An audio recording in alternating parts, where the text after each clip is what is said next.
হঠাৎ ভয়াবহ বিস্ফোরণ, কেঁপে ওঠে চারপাশ, বের হতে থাকে কালো ধোঁয়া।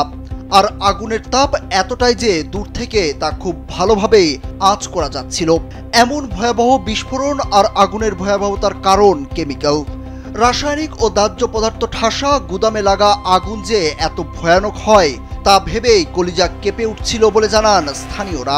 রাত্রে ঘুমাতে সকালে জীবিত বেরোতে পারবে ওকে বাসা থেকে, এরকম নিরাপত্তা ঝুঁকিতে আছি আমরা এলাকায় যারা বাস করি, আশেপাশে এই গলিতে যারা বাস করি, এরকম অবস্থা নিরাপত্তাহীন অবস্থায় আমরা বাস করতেছি। গাজীপুরের টঙ্গী ও আশপাশের আবাসিক এলাকায় গড়ে উঠেছে বিভিন্ন কেমিক্যাল গুদাম। এসব গুদামে রাখা রাসায়নিক ও দাহ্য পদার্থ থেকে ঘটছে দুর্ঘটনা। স্থানীয়রা বলছেন, আবাসিক এলাকায় অপরিকল্পিত ও অপ্রতুল অগ্নিরোধক ব্যবস্থা নিয়ে গড়ে ওঠা কেমিক্যাল গুদামের কারণে নিজেদের নিরাপত্তা নিয়ে শঙ্কিত তারা। গাজীপুরের টঙ্গীর নতুন বাজার এলাকায় সাহারা মার্কেটের কেমিক্যাল গুদামে সোমবার বিকেলে আগুন লাগে। এ সময় হঠাৎ কেমিক্যাল বোঝাই ড্রাম বিস্ফোরণে দগ্ধ হন ফায়ার সার্ভিসের সদস্যরা। সেই ভিডিও সামাজিক যোগাযোগ মাধ্যমে ভাইরাল হয়ে পড়ে।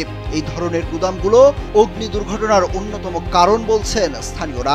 বসবাসের জায়গায় যদি আমরা কেমিক্যালের কোনো জায়গা বা কেমিক্যাল ফ্যাক্টরি থাকে, সেটা কিন্তু সাধারণ মানুষের জন্য অনেক সমস্যা। বিস্ফোরণের কারণে অনেক বড় আরও দুর্ঘটনা ঘটতে পারত। কেমিক্যাল গোডাউন থাকার কারণে আবাসিক এলাকার ভিতরে যেমন প্রতিনিয়ত কিন্তু দুর্ঘটনা ঘটতেছে। গতকালকেও কিন্তু এই দুর্ঘটনা ঘটবে। এই কেমিক্যালের গোডাউনগুলো আবাসিক এলাকা বাদ দিয়ে অন্য কোথাও যদি স্থানান্তর করে। ফায়ার সার্ভিসের কর্মকর্তারা বলছেন, গুদামে লাগা আগুন এখন পুরোপুরি নিভে গেছে, তবে পরিস্থিতি অবজারভেশন করা হচ্ছে। একই সঙ্গে আশপাশের অন্যান্য গুদামে প্রয়োজনীয় বৈধ কাগজপত্র রয়েছে কিনা তা জেলা প্রশাসন ও ফায়ার সার্ভিস তদন্ত করে দেখছে। গাজীপুর জেলা প্রশাসক থেকে এবং বিভিন্ন কর্তৃপক্ষ আছে, সেটা এগুলো দেখবে এবং আমাদেরও ইন্সপেক্টর আছে, পরিদর্শন করতে আছে এবং সেই আলোকে যদি কোনো অবৈধ থাকে সেটা ব্যবস্থা গ্রহণ করা হবে।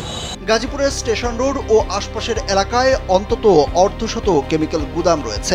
এসব গুদামে ফসফেট, ক্লোরিন, ব্লিচিং পাউডার সহ বিভিন্ন রাসায়নিক মজুদ থাকলেও নেই প্রয়োজনীয় অগ্নি নিরাপত্তা। সুরুজ আহমেদ, কালবেলা।